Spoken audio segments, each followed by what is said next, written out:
Hello Tony, this is David over here in England.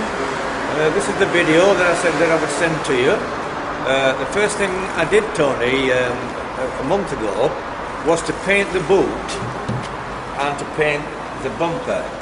But the guy who supplied me the paint told me it was the original colour, but as you can see, possibly see, that the quarter panel and the boot and the bumper are two totally different colours. The boot is slightly darker. But I had done that before I come to know about Learn Auto Body and paint, so I'm hoping to do it a bit better this time. So what I'd like to do, Tony, I've got two repairs to make. I've got a repair just here to make, there's a small ding, and there's on the other side, in this area here on the other side, there's a slight ripple. I just want to sort that out and then get on with the painting. But what I would like to do is to paint the boot down into the bumper, onto both quarter panels, coming through towards the door and up into the roof line in this area here, on both sides. But what I'd like to know from you, Tony, if you could give me this help and instruction, is when I do come onto the quarter panel and start to rise into the boot, where do I stop with my base coat and where does the blending start? That would be great, Tony, if you could get that to me. Thank you, Tony. Bye for now. Alright, so my answer to your question is, you're saying that you want to paint the trunk, the bumper cover, into the quarter panel, but you don't know where to blend up here. Okay, so anywhere is fine. If you have a dent over here or up here, you just want to make sure you could blend like in this area. It doesn't matter where you blend, okay? So all you have to do to prepare for the blend is get some 2000 grit paper and a water sand, scuff the area. Okay, so if your dent is here and your damage is fixed right over here, you want to make sure you sand like up to here. The thinner the area, the better. It's going to be easier for you to blend because it's less space that you have to blend.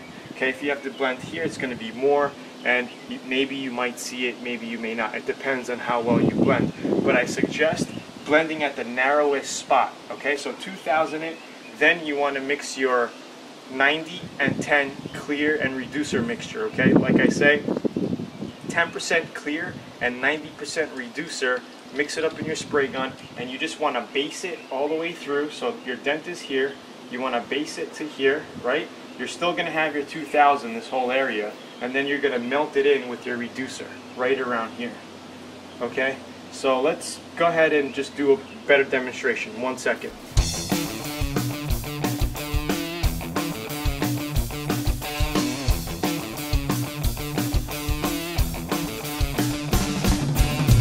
Alright, of course the taping job will be better than this. We'll actually have the whole door covered.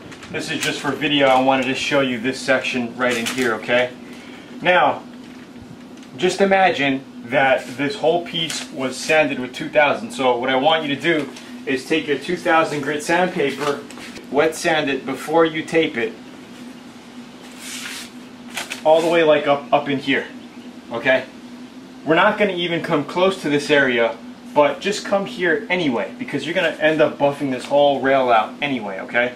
So let's just say this whole thing is 2000 grit, our whole quarter panel, right? Just this area is going to be our 600 grit because you did your body work, it's filled, it's primed, it's ready to be based, right? So like I say, we do our base coat up in here. Now our clear coat, we're going to go around the car one time. We're going to probably come all the way up to here and blend in right in here. Remember we blended our base up into here? Clear coat's going to come up to here. Alright, and our second coat, we're going to go up a little higher and lay it on pretty thick. Now in this area, we're going to do a little roll, okay? We're actually going to have our roll down a lot sooner. Maybe right around here.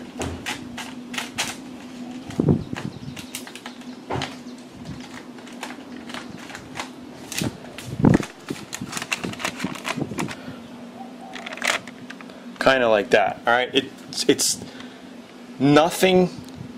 It doesn't have anything to do with your clear going all the way to here and stopping. All right, it doesn't have anything to do with that. Of course, this area is going to be masked with paper.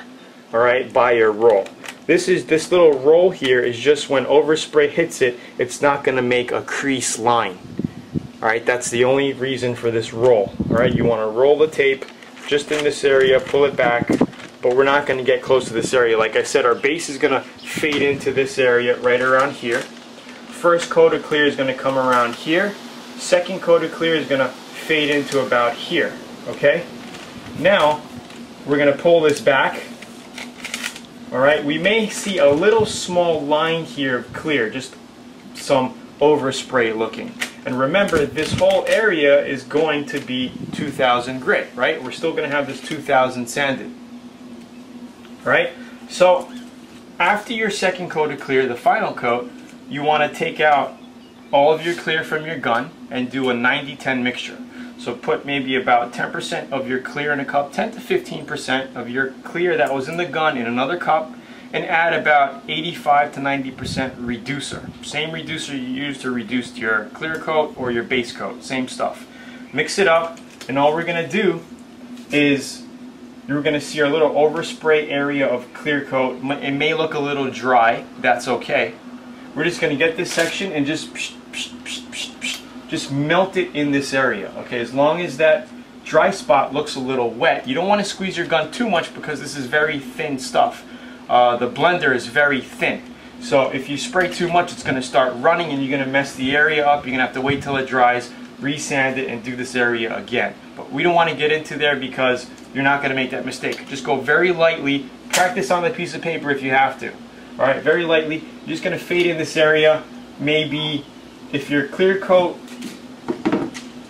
overspray line ends here, right?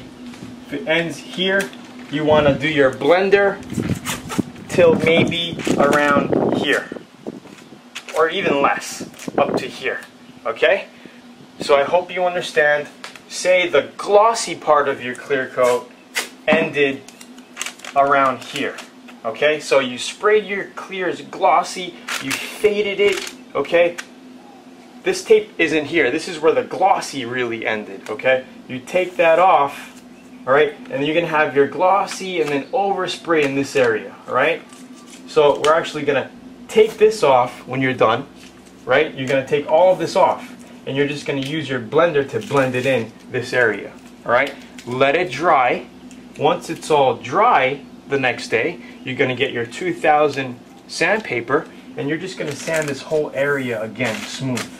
Just keep sanding it. I show you this exact same step on the CRV blending videos. So watch that because I do it on the post and on the bottom of the quarter panel. I did it. We showed you this exact same step on the CRV videos. After that's done, then you're going to get your compound and you're going to buff this whole area rail out, whatever up to how far you did your 2000. So if you're 2000 up to here, we're just going to buff the whole thing, this whole section. And if you do need color sanding and buffing here, just sand the whole thing out anyway. You could buff your whole quarter panel, your trunk out, whatever. Just make sure that this area is smooth. So when you buff it, that'll be your blend job, and that's it. I hope you understand. If you have any questions, just leave a little comment below the video right over here, and I could get to you. So I hope you understood this. I hope it was clear enough that it's how you do your blending. Alright, so it's Tony. Thanks for watching. I'll see you in the next videos. Bye.